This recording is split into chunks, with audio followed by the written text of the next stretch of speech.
What is up, everyone? How are you doing? Welcome back to episode 5 of the Fundamentally Sound podcast. I am Jared here with my brother Zach. Zach, how are you doing today? Doing really good. March Madness is right around the corner, which means playoff basketball is right around the corner. So as a sports fan, which we both are huge sports fans, it's a great time to be alive. Speaking of a great time to be alive, I want to talk about the LeBron-a-sons. Because if you're on social media, sports social media, specifically TikTok, we are in the golden era of LeBron edits and memes. We've got so many songs, so many edits, the unexpected edits. I mean, they're all they're all perfect. I cannot get enough of them right now. It's just insane because LeBron obviously we have our the GOAT debate is always one that people always go to right away, LeBron or Jordan, and you can make arguments and cases for both of them, but what LeBron is doing on the court right now is insane. And then you have this, like you said, this insane timeline where we live in with all these LeBrons and edits on mostly TikTok, just random accounts that'll do it. But yeah, just the way LeBron is playing right now, and then it's just when he retires, basketball will miss him. You can say what you want about him, but you can't deny his greatness and everything. But unfortunately, he's not playing right now, especially right when the Lakers need him. That's true. Yeah. When did that happen? When did he get hurt? It was a couple games ago, right? It was early last week. They're Okay. recording this on March 15th. But early last week, he got. Was it the Nuggets? No.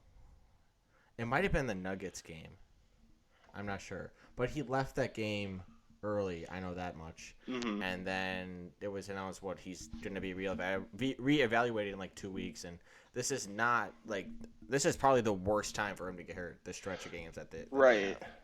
Well, and because the Lakers have been rolling too. I mean, since they got Luka, they had started to get on a roll, and then made the Luka trade, and they got even hotter. And it seemed like LeBron Right. and Luka were instantly clicking, as we kind of all expected.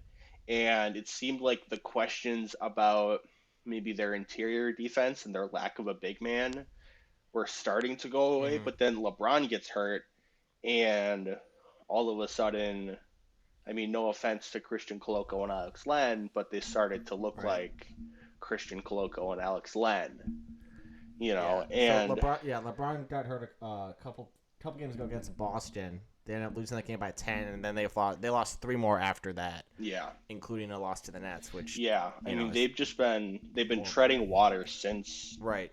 he got hurt, and I mean that's really, it seems like all they can do right now until he gets back is just kind of hope that Mm-hmm. they can, I don't know, go 500 without him and stay in that contention for the top 4.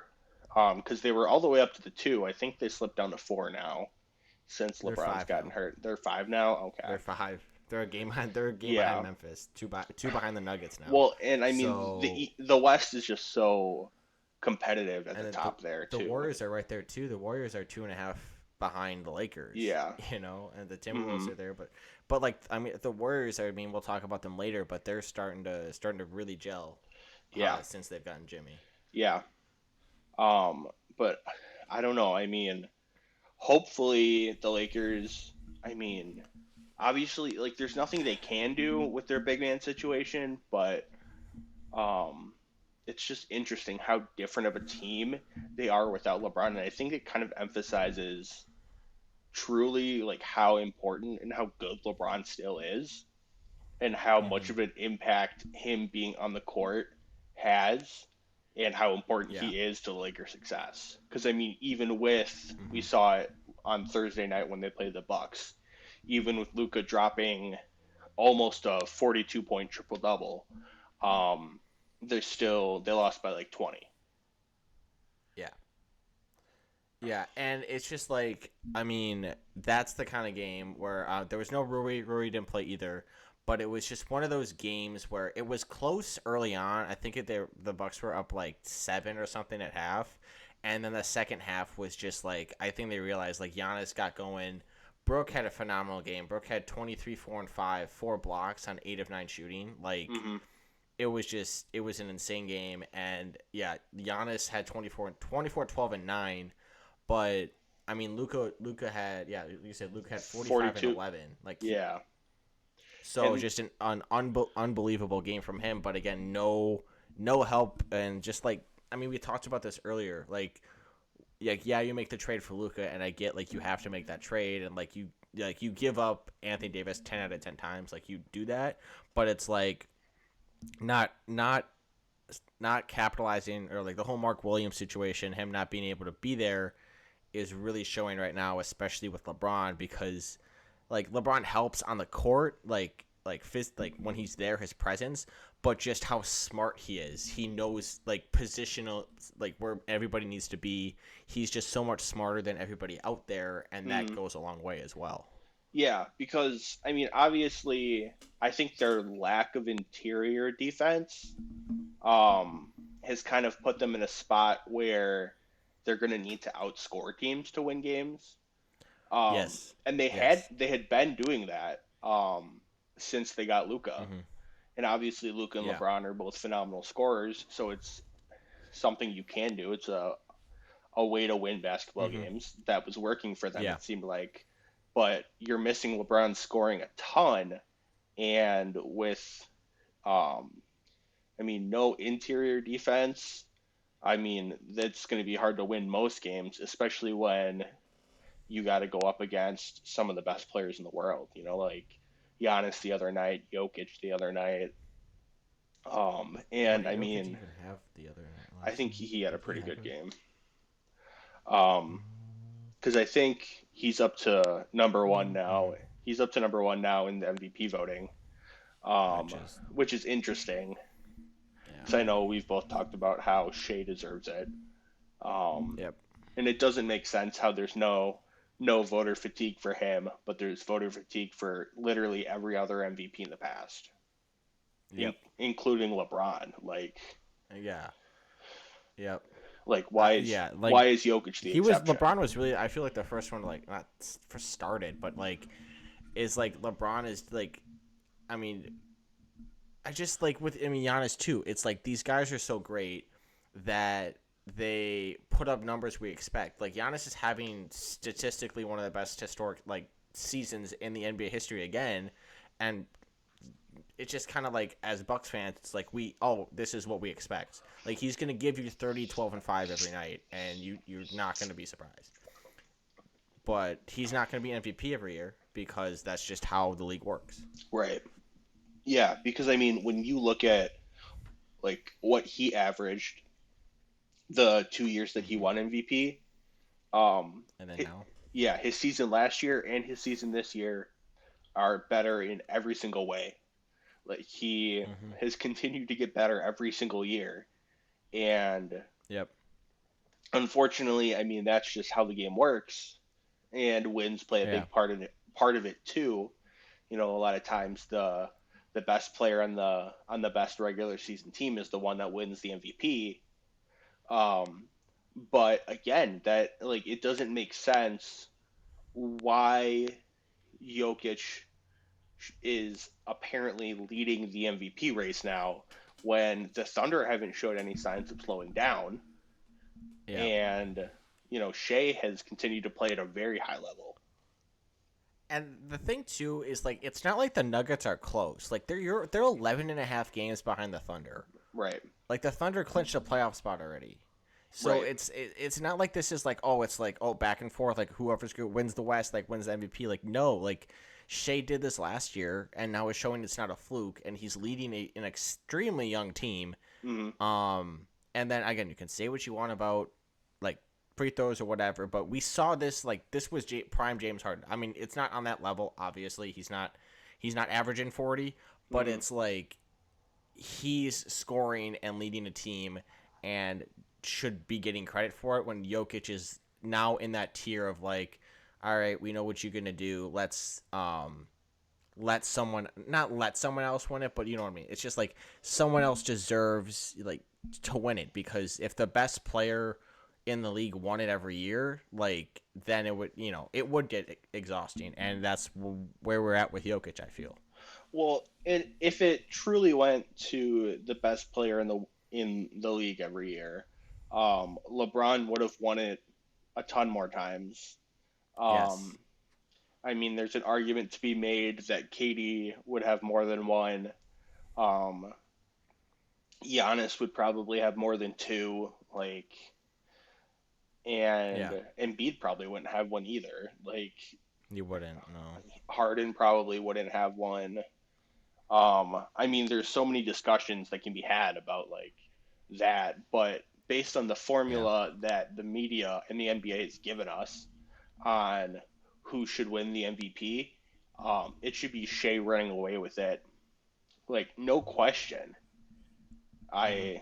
I just continue to say like it doesn't make sense why voter fatigue and this formula put together has existed for the last I don't know 20 plus years, and Yeah. now it doesn't exist for Jokic. Like he's not subject to the same scrutiny or the same guidelines. He's just allowed to put up those numbers, and then even if he doesn't get the wins or the playoff positioning that is kind of needed to be in the MVP race, he's still allowed to apparently win it. I don't know. Yeah. I don't know. And I do think the media, like at the start of every year, I don't know who said this a couple years ago. It's true. At the start of every year, once we get a couple weeks in, the media is like, okay, these three players, these two players, they're gonna be the top three, top two, Yeah, and it doesn't matter what anybody else is gonna do. Those three are gonna be it, and we're gonna figure out one of those three is gonna win it. Doesn't matter what everybody else does. Like it's those three, and then it's so predetermined so early. right. And I mean, I think we've seen that in the past, though. Sometimes they'll pick someone. Like I think they've tried a couple times to pick Luca, and then the Mavs team just didn't pan out in the regular season. Mm-hmm. Um, and then they've had to pivot. But again, like that shouldn't matter. Like I think Right. discussing MVP voting shouldn't be a thing until you really get to the All-Star break to begin with, Mm-hmm. because I feel like you need that chunk of the season to have enough data and to have a body of work to say like, okay, who should be the top three? Who should the front runner be? And who is going to be like behind them, and what do they need to Mm-hmm. do to kind of catch up and maybe take over and win it. Right. So you just mentioned that obviously the Thunder clinched the playoff spot. Cavs have also Mm-hmm. clinched. We'll talk about them in a little bit. Celtics have clinched as well. On the opposite end of the spectrum, the Jazz and the Pelicans have both been eliminated from playoff contention already, Mm-hmm. which has brought up a question that's I think has kind of been floating around in the media the last couple years, and that's like, will the Pelicans move on from Zion? It's such a weird like. I mean, you brought up yesterday that Zion hasn't played a playoff game yet. Mm-hmm. And it's really unfortunate because like this year when he's healthy, he's a really good basketball player. Like we know that, but it goes back to the thing of like when he was in high school and when he was even at Duke, it's like we love the way he plays, but we're like he needs to watch his diet, watch it like he needs to like take care of his body because like you can't play like that for 20 years, 15 years. Like you have to like, it's fun to watch for sure, but it's like learn how to don't get big, It's essentially what it came down to and then he went to New Orleans and hasn't exactly leaned out, I guess is probably the best way of saying it. So like that kind of sucks, but it's like the report came out that Zion is like that people are gonna monitor him this summer, And it's like I think the Pelicans are almost like okay with letting him move on because they're in such a weird spot because they're not even. I mean, this year they were brutalized with injuries, but it's like they're they're in a really bad spot. Like, and it's like you almost just want to hit the full reset Yeah, before you commit to him long term. yeah. I mean, I think unfortunately, like you said, the Zion experiment in New Orleans just hasn't worked out like they've expected it to, and it's been. I think, I mean, you could say. I think there's blame to be put on both parties, the Pelicans Yeah. organization and Zion. Mm-hmm. Zion, it sounds like has kind of like alluded to things in the past, like the Pelicans maybe might not handle his injury situation the way that he thinks it should be handled. Right. Um, Obviously, he's dealt with injuries and not been available for a good part of his career. Um, but now the Pelicans are in a position where this might honestly be a blessing in disguise. They're Mm-hmm. attacked with injuries. Ingram goes out, DeJounte goes out, Zion goes out for a little bit, and they're put into a position where they're at the bottom of the West, Right. and they're put in a position where they trade Ingram, and now you could be looking at a team that's likely going to get a pretty high pick this year that has a really nice trade piece in Zion. Maybe a Uh huh. fresh start is something that he needs. Something that Mm-hmm. might revitalize his career, and I don't know, maybe going to just a different organization, different nutritionist, something will put him in Yeah. a better mindset. Maybe get him healthier, drop a couple lbs, and turn his career around. And then, I mean, there's still the question about Dejounte whenever he's healthy. But that would be another interesting trade piece for them too. And then they also have Mm-hmm. guys. I mean, they still have CJ.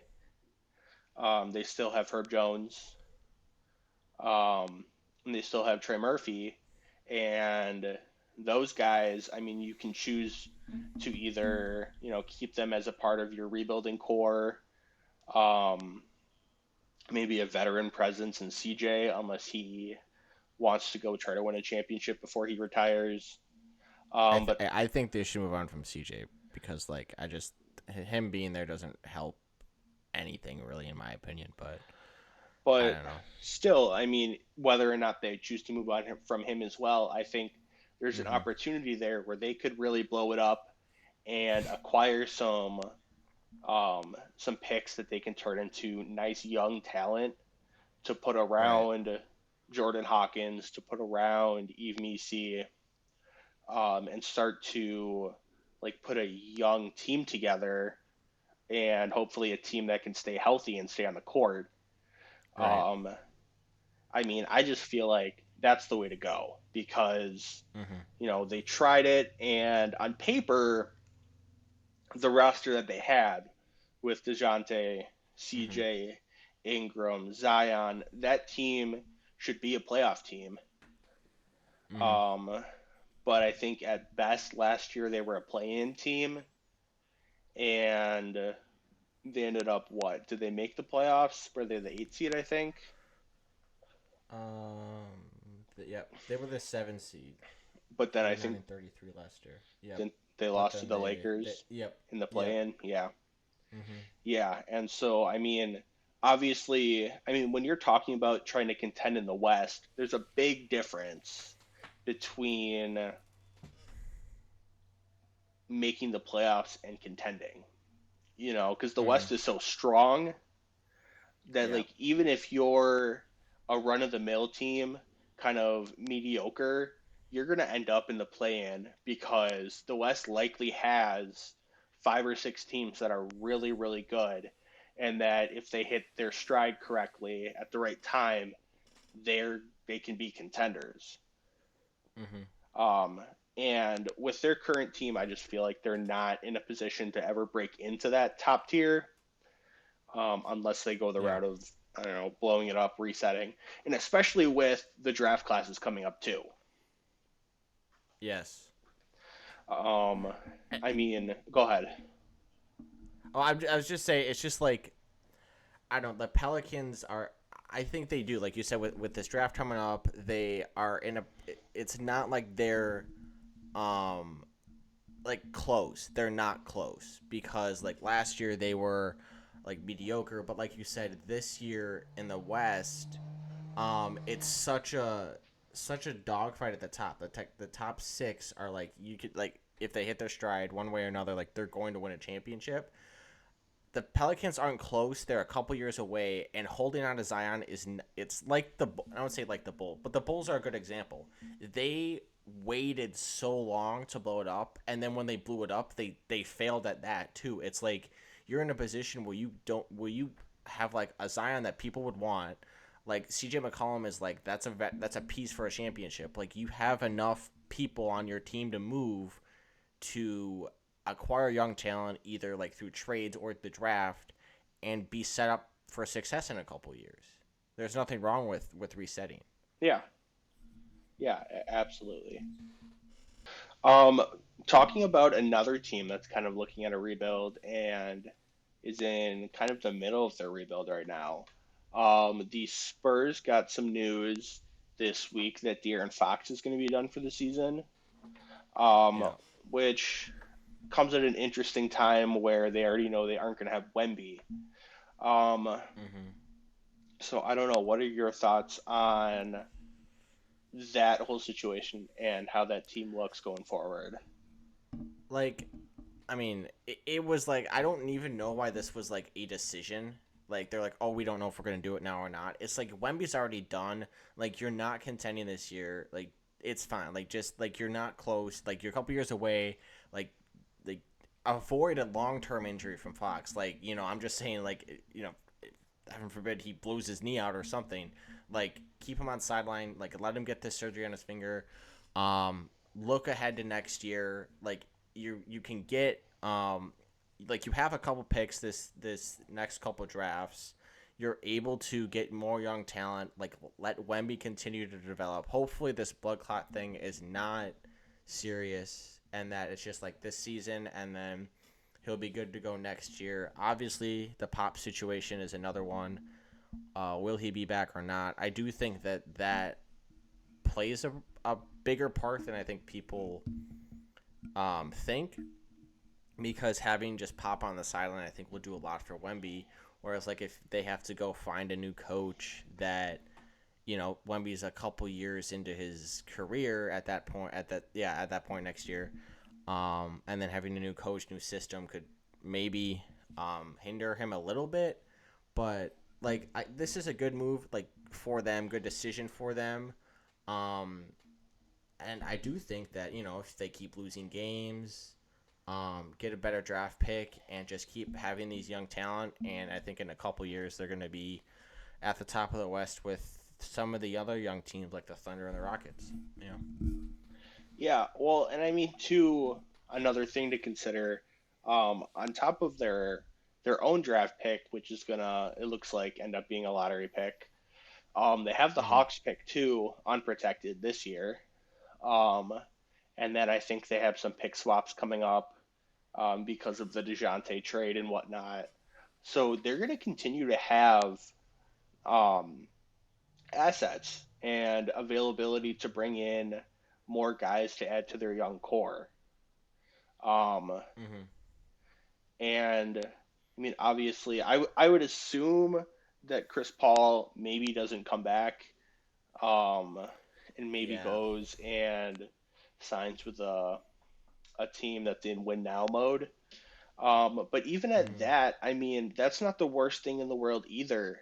I feel like, especially with bringing in Fox, um, you're going to be able to develop another young guard to come off the bench, and they have so much draft capital.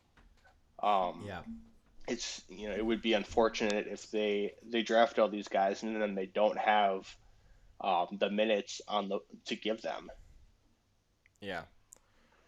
Yeah, I think that they do move on from Chris Paul. Like he obviously a big help for Wemby this year, but then now it's just kind of like he's just there with no Wemby. With no Wemby, he's not useless, but it's like he's was there more to more mentor Wemby than anything. I think. Um, but yeah, I think like you said, they have the Hawks unprotected pick this year as well. So this is a draft where they can if they hit on this year too with two young stars, assuming that they use both those picks.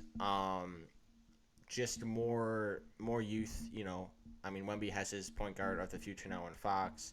He loves to be there. He wanted to be there, and that's one of the best situations for him. Um, so, yeah, I do think this is the best situation for them, and I think I don't know. Do you think that they were like trying to compete, not compete, but like, do you think they had goal in like playing playoff? Do you think they had those like set in mind or not really? I mean, I think so because I think making the trade to get Fox obviously accelerates the timeline a little bit, puts them more in a win now mode, not in like win now in the sense that like they're going to contend for a championship, but Mm-hmm. definitely to try to make the play in. And it's so different when you talk about the playoffs now because now the top 10 teams get a chance. So you're talking about 2/3 of the league makes the playoffs or in some form or another. Mm-hmm. So even just being in that 9-10 spot and getting a chance to play in a high stakes play in game like that, and then maybe make a run and get the 8 seed. Yeah. So like something like that could have been great experience for like a young team like that. Um, it kind Mm-hmm. of seemed like that was maybe the way they were trending. And knowing Pop, he's not going to try to lose games on purpose, obviously. Yeah. Um, and just that franchise in general too. That's not the way that they do things. Um, but I mean, I think they'll continue to fight as best as they can without Wemby, without Fox, but they've already, I mean, kind of dropped down the rankings, and I'm assuming based on the way that the playoffs look, it's probably going to be kind of difficult for them to stay in that top 10. How do you think this like impacts like Castle and Vassell's development? Do you think this more hinders or helps them like with no Wemby? Like just they're getting more shots up, they're getting more experience, but they're missing a big piece in Wemby. You think that helps them at all? Right. I mean, at the very least, it like well, Vassell's offensive game, I don't really think needs work. He's been a guy that like he's led their team in scoring, I think, the last couple of years. Um, but for a guy like Castle, though, um, Mm-hmm. obviously his defense is super polished. He's already one of the Yes. I mean, better we knew that better him young. coming in. Yeah, he's already one of the better young defenders Yeah. in the league on the perimeter, and so I think at the very least this can only help his offensive game because he's not having to um, defer to Wemby. He moves up on the totem pole as far as scoring options go. He's going to get more Mm-hmm. looks and more shots and more opportunities to create his own shot. Um, Obviously, I think he's missing the piece of potentially developing kind of a pick and roll chemistry with Wemby. But Yeah. again, like they're both so young and I would assume are going to play together for a long time. So that's something that they're going to be able to work on, in the Mm-hmm. off season to come. And I mean, not really something I'd worry about now. Yeah. Yeah. Keeping things in the West here, we kind of hit on it a little bit last week when we talked about teams that made big moves at the trade deadline, but the Warriors continue to be a super hot team. They've jumped all the way up from the play-in to the 6 seed. Um, Looks like the addition of Jimmy Butler and now getting Kuminga back off of injury is coming at the perfect time for them. What are your thoughts on how things look for them the rest of the way and going into the playoffs? There was a stretch, I would say maybe a month ago, 3 weeks, where Steph had like 12 points and 15 points in a game. I'm like, oh, he's washed, what's that? Or whatever, because he would like had bad games, and I'm like, and then he followed up. I think that was the game he had like 50 like a couple days later, and he had like 12 threes or whatever. It's like this guy is him and Jimmy like in the playoffs is like I'm like if they get like a month where like they're both on, like it could get scary. It really could. Because like Steph, like we know, like I mean that King series a couple years ago, when they went down 2-0, and then he like carried the team, and then obviously Jimmy's been to the finals twice with the Heat. He just never had help. It's like they're helping each other now. Like these, like they have good pieces around them. Um, I mean, I think they're scarier than a lot of people um, want to give them credit for. I mean, they're 12-2 since they've gotten Jimmy. So and Jimmy, it's like, it's not like he's going to give you 25 a night. He's going to give you like 15, but it's like, it's going to be an impactful 15 and do more that is not on the stat sheet. We know, I mean, as Bucks fans, we know what playoff Jimmy is. Unfortunately, it I'm glad he's out of the East. You know, I do think that they can make it really interesting for some of those top teams. I think they could take him to 6 or 7. Um, but as of right now, like contenders, I don't know if they keep this up for the rest of the regular season. Absolutely, and if they're maybe like top 4 or 5, if they pass the Lakers and then like the Rockets and the Grizzlies, it's like if they're up to the top 4 seed and if they get that home court series in the first round, like that's going to do a lot for them. But I mean, I just need to continue to see this and that this just isn't a stretch. I don't think it's like just a stretch of games. But yeah, I do think that this Jimmy trade was the right move. The extension was a lot of money. I don't agree with the extension they gave him, but I mean, Steph only has so many years left. You have to maximize them. So I get why they did it, but still don't love the extension. But those are my Yeah, thoughts. I mean, the extension can go one way or the other. Ultimately, I think you have to make the deal because you want to keep Jimmy, Mm-hmm. presumably for the rest of Steph's career. Um, Right. I mean, I don't know how much longer Steph is going to play, or Jimmy Uh for huh. that matter. Um, they're both getting up there, but I think just the addition of Jimmy has been kind of like a revelation for the Warriors. I was watching the game the other night, and they were talking about how different the team is playing since Jimmy joined the team. They talked about the amount of Mm-hmm. free throw attempts that the team gets. Yeah. They've jumped way up into the top tier of free throw attempts by team. The level of defense that they're playing, they've jumped up into, I think, top 8, I want to say, in defensive rating. And Yep. obviously, Warriors are known for their 3-point shooting, but that's kind of not how this team is built. You know, Mm-hmm.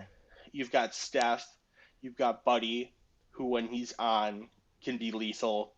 Um, and then you've got their undrafted rookie that they hit on in Quentin Post, who's been a great 3-point shooter this year also. But other than that, you haven't really had consistent 3-point shooting on the rest of the team. So they've had to find other ways to score. And obviously, Steve Kerr is just like an offensive mastermind. And Right. the motion offense, the off ball movement that they've been able to run um, is just like one of a kind, and something that like the league like really hasn't seen other than on a Steve Kerr Warriors team. And I mean, I think more than anything, it's a credit to Steve Kerr and his ability to adjust to the the strengths of his roster and adjust Mm-hmm. to um, the guys that he's given. Right. Obviously, knowing this year you're not going to be able to shoot as many threes, make as many threes. You don't have Clay, Draymond's aging. You don't have some of those other guys in the past who were knockdown 3-point shooters all over the court. You have Mm-hmm. Pajimski in a shooting slump this year. Um, and so I think looking at the way that Steve Kerr's handled things and the role that the Warriors have been on, I think if they continue to build off of this and continue to stay hot, um, I think they're a team that could very easily jump into the top four and get a home court series and make some noise, especially in the second round, and maybe even find their way into a conference championship, depending where the seeding falls for them. Unfortunately for the Heat, though, on the other end of that Yeah. trade, they make the move to get rid of Jimmy, and currently they're sitting on a 6-game losing streak. Um, Yep. 4-12 since yeah, letting him go. they've continued to fall down the rankings in the East, and the issue is they don't have any guys out. Oren Burks is hurt, Yeah. or not Oren Burks. Geez, Alec Burks is hurt. Um, Shout out Packers legend Oren Burks. No, Alec Burks is hurt, but other than that, your starting five's healthy. Your bench, for the most part, is healthy. I think Jovic is hurt too. Yeah. Um, but all they've done is continue to lose. Um, and now it begs the question for the Heat. What do? They make the move to get rid of Jimmy, move on from him. You have an all star this year in Tyler Hero. You have a former all star in Bam Adebayo. But other than that, what are you doing Yeah. with the rest of your roster? You have Andrew Wiggins, you have Davion Mitchell, you have like Jaime Jaquez, some other interesting pieces, but clearly, even in the East, it's proving to not be a team that's going to be able to contend for anything. Mm-hmm. It's I don't know because like Kalel Ware, that was like a great great hit on the draft pick there, but now yeah now with no Jimmy you don't have that superstar. You know what I mean? It's like everybody has like your franchise guy. You don't have that franchise guy. I don't think. I mean, maybe I could be wrong. I don't see Tyler Hero as a franchise guy. I see him as a really good second option or third option, maybe even depending on But it's like I think we see this every year with the Heat. It's like, oh, we're gonna get Damian Lillard, like oh, we're gonna get all Giannis. these different superstars, KD, all these different superstars in free agency or via trade because everybody wants to play in Miami. But now at the end of the day, it's like everybody kind of sees how Pat Riley handles things, and I think that's more of a turnoff than he realizes. You know Hmm. what I mean? Yeah, Like and how he handled the situation was not good. The Jimmy situation was not good at all. well, and I mean, there's an argument to be made too that maybe Eric Spoelstra has lost a step. You know, Have you seen that um, conspiracy theory about him and his his wife, wife? yeah, yeah. Yeah. Since he's gotten divorced, the his teams have not performed very well. Um, Mm-hmm. and I mean, maybe that's just because he's going through something in his personal life too. Um, Yeah. we saw that from Dame last year. He went through a divorce and didn't play his best basketball, and he's bounced back this year. Yeah. Um, and obviously, Spoelstra is a championship coach, one of the longest tenured coaches in the league, has been coaching at a very high level for a very long time. So I'm not going to be quick to throw blame on him by any means. Yeah. Um, but I don't know. I feel like if you're the Heat, if you're Pat Riley, and you're looking at the roster, obviously you want to try to contend. But when you don't have a guy like Jimmy now who can go into that playoff mode and carry a team to the finals like we've seen Jimmy do before, Mm-hmm. um, I think you have to start asking yourself, like, is it time for a reset? Because we haven't really seen Yeah. a true reset from the Heat since LeBron left. Mm-hmm. We saw them Right. kind of muddle in mediocrity before they got Jimmy, and then they were a better team and made their playoff runs. And now we're in a post Jimmy era where their roster as constructed doesn't seem to be very good. Yeah. And they do have guys that they could easily move for high draft picks, you know. Mm-hmm. Yeah. And again, I think part of it is like Miami's a big market, and we've seen this like with a lot of bigger markets. Like you don't really see a true rebuild because of there's always some kind of big free agent, big star there that it's like you can't really go into a full rebuild. But it's almost like I don't know, like I think that it's kind of forcing his hand at this point. Like you don't have that. You don't have that star there. Like you have young pieces, you have interesting pieces. Bam and Tyler Hero for sure, and then you have Jaime and Khalil Ware who are younger that you can build a, like help build a core, but you don't have that superstar. And there are some big free not I mean, there's big free agents, but there's no franchise guy available this summer that you can even try to get. Yeah. It's a really unique situation and one that I don't think Spolstra or Pat Riley have ever seen before. Right, because I mean, obviously they had to deal with losing LeBron, um, Mm-hmm. and then losing Chris Bosh soon after that, um, and they were able to kind of weather that storm. But Mm-hmm. now it's a little different because I do think they kind of lucked into getting Jimmy, and they lucked into the production that they got from Jimmy because they definitely took a gamble trading for him, and he played far and above what anyone expected him to. Mm-hmm. And I just don't think that there's going to be a player out there that they go trade for, um, that's currently in the league, that's going to be able to come in and do what Jimmy was able to do with a Heat roster like that. Mm-hmm. Um, I don't know. I feel like blowing it up is the answer, but obviously Pat Riley's the one in charge, so it's up to him.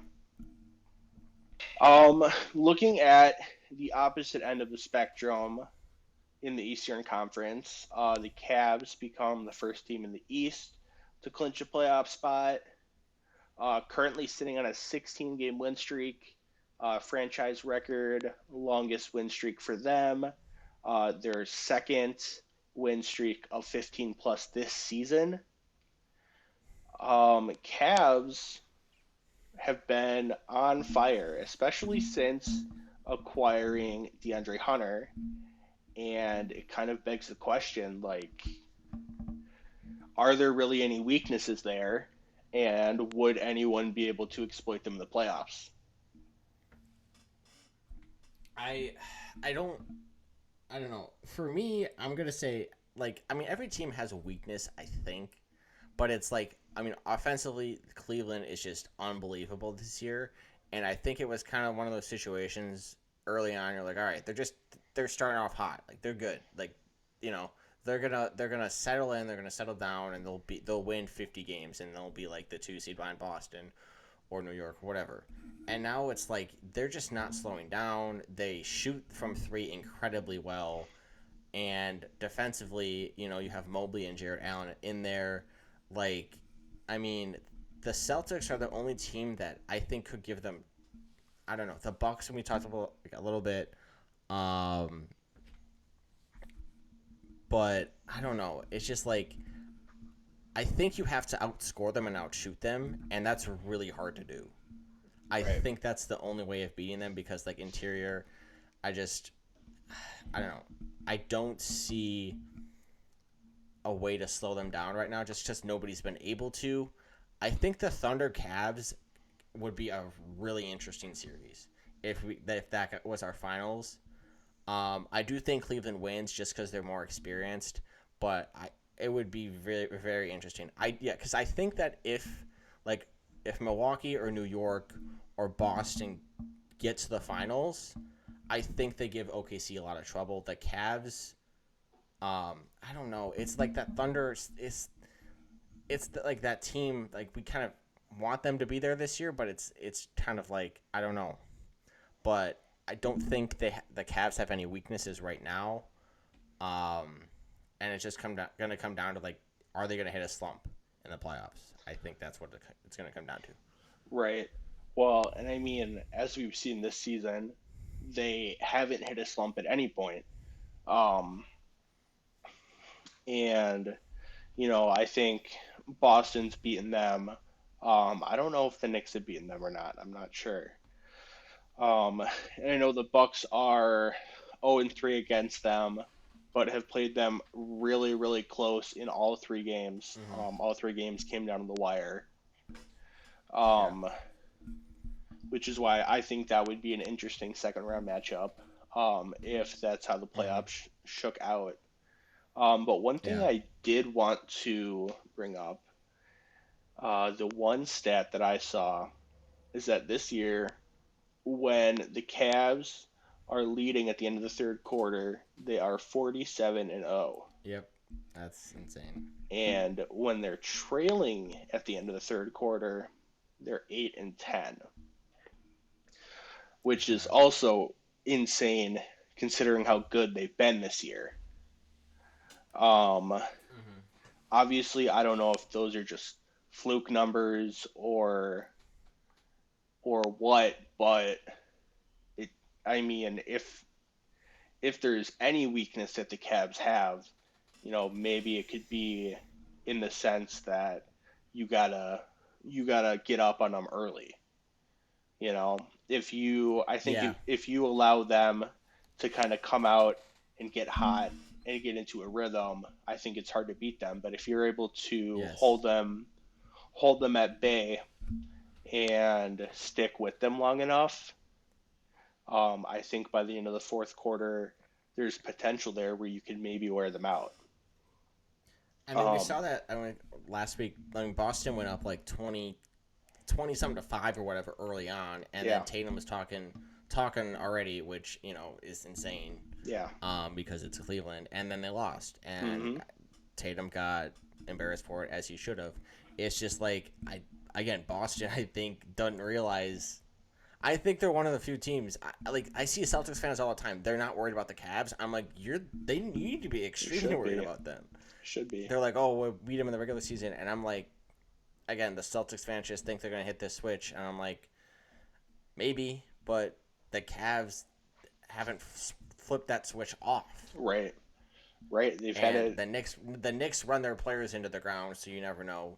The Bucks are, I mean, looking better like since the All Star break. So, trending in the I right mean, the East will be direction. Yeah, interesting. Yeah, the East will be interesting. Um, but yeah, like right now the Cavs. I mean, kind of expect them to be like a top seed, but not nearly this good. And Kenny Atkinson deserves all the respect for that, all the credit for that. yeah. He should win Coach of Yeah, the Year he's easily.